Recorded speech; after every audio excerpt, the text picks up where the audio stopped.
हर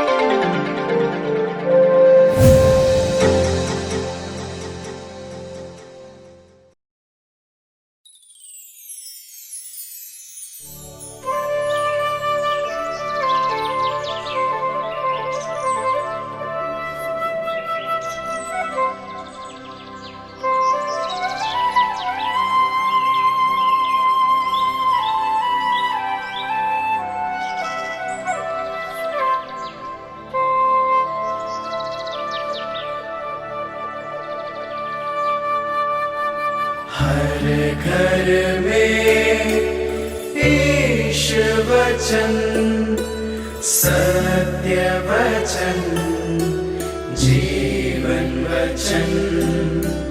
हर घर में ईश वचन, हर घर में ईश वचन।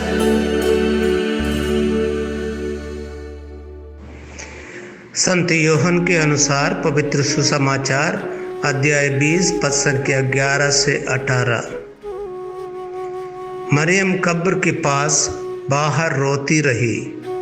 उसने रोते रोते झुककर कब्र के भीतर दृष्टि डाली और जहाँ ईसा का शव रखा हुआ था वहाँ उजले वस्त्र पहने 2 स्वर्गदूतों को बैठा हुआ उन्होंने देखा, एक को सिरहाने और दूसरे को पैताने।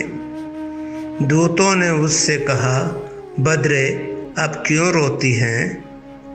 उसने उत्तर दिया, वे मेरे प्रभु को उठा ले गए हैं और मैं नहीं जानती कि उन्होंने उनको कहाँ रखा है। वह यह कहकर मुड़ी और उसने ईसा को वहाँ खड़ा देखा, किंतु उन्हें पहचान नहीं सकी। ईसा ने उससे कहा, बद्रे आप क्यों रोती हैं? किसे ढूंढती हैं? मरियम ने उनसे माली समझकर कहा, महोदय, यदि आप उन्हें उठा ले गए हैं तो मुझे बता दीजिए कि आपने उन्हें कहाँ रखा है और मैं उन्हें ले जाऊंगी। इस पर ईसा ने उससे कहा, मरियम।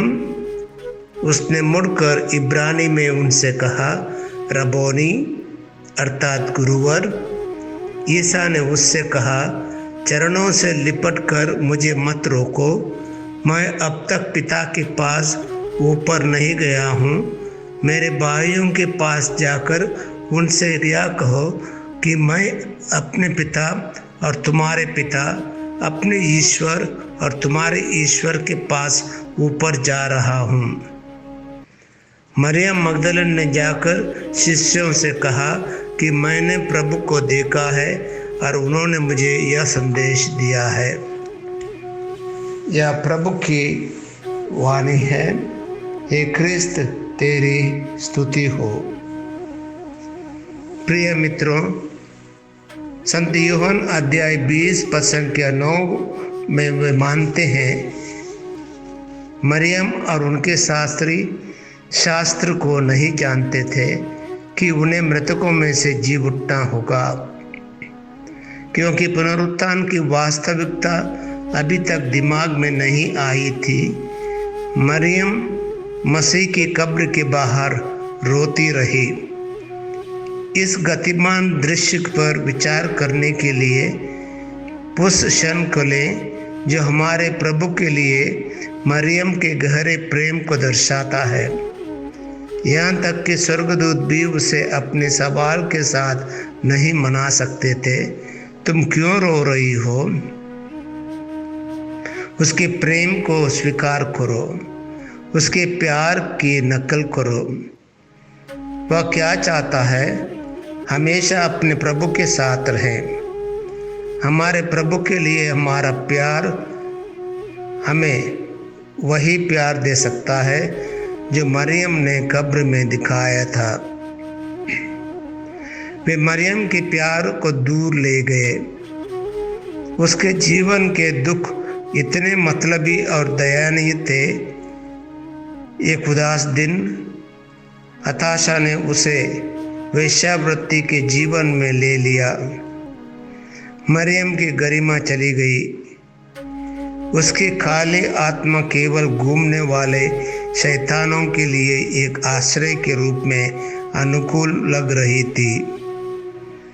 दुनिया, मांस और शैतान ने उसे केवल अवमानना और स्वार्थी अवसर को साथ देखा, लेकिन हमारे ईश्वर ने उसे अलग तरह से देखा था, अलग तरह से प्यार करते थे। हालांकि उसने अपने जीवन में जो प्यार बहाल किया था वह अब उस पर रौंद दिया गया, क्योंकि उसने अपनी खाली कब्र पर विचार किया था। उसके दिल को देखें जो पहले से ही दुखी और डरावनी थी, क्योंकि उसने अपने ईश्वर के साथ दुर्व्यवहार, मारपीट और सूली पर चढ़ा दिया था। इन सभी विचारों ने उसके दिमाग में भलाई की और उसे यह निष्कर्ष निकालने के लिए प्रेरित किया, उन्होंने मेरे ईश्वर को ले लिया है। उसकी असहायता की गहराई हम लोग महसूस करें, क्योंकि उसने अपना विचार समाप्त किया और मुझे नहीं पता कि उन्होंने उसे कहाँ रखा है। मरियम, तुम क्यों रो रहे हो? मरियम का प्यार सही समय पर, सही जगह पर और सही व्यक्ति के लिए था। उसके आंसू उसके ईश्वर के लिए थे। मरियम के प्रेम की अभिव्यक्ति से आकर्षित हुए यीशु ने उन्हें ऐसी अवस्था में नहीं रहने दिया। यह अब मसीह है जो उससे पूछता है, तुम क्यों रो रही हो?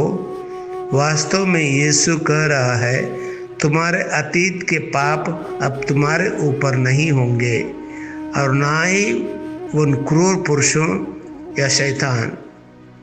मैं यहाँ हूँ और मैं पुनरुत्थान, मार्ग, सत्य और जीवन हूँ। पाप, दुष्ट मनुष्य, शैतान और मृत्यु स्वयं ही आप पर अपना दावा कर सकते थे, लेकिन वे आपके पास नहीं हैं, क्योंकि आप मेरे हैं। मैंने तुमने अपने खून की कीमत के साथ खरीदा है। मैंने अपना जीवन तुम्हारे लिए रख दिया है। हमारे प्रभु ने इस महान सत्य को अपने नाम के साथ एक सरल, कोमल उच्चारण के साथ कहा, मरियम।